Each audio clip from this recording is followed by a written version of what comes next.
HBO Max is one of the best apps that you can download for your TV. Well, in today's tech video, I'm going to show you 3 different ways of how to install HBO Max on any JVC smart TV.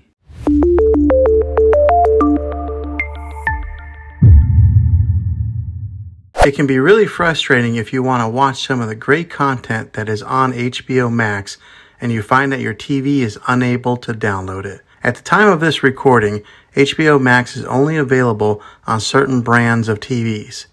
Also, if your TV is an older model of smart TV, then it could prevent you from downloading this app.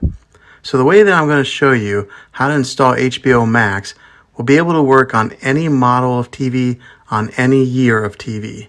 You just have to have an HDMI port on your TV to plug into. I recommend getting a Roku stick or an Amazon Fire Stick. Both of these media streaming players have the capability of download HBO Max. You would then use a Roku or Fire Stick as your main streaming player, which bypasses the operating system on your TV. If you want to spend a little more and get a more robust device that gives you a few more options, then take a look at the Apple TV 4K. All these devices plug into the HDMI port on your TV, no matter how old it is, no matter what model it is. I've had great luck with all these streaming players, and I'll put links in the description down below of where you can get one of them. Well, hopefully this video was helpful for you. If it was, go ahead and click a thumbs up on it. Go ahead and subscribe to my channel. I make tech videos all the time, and I would love to have you back in the next one. Take care.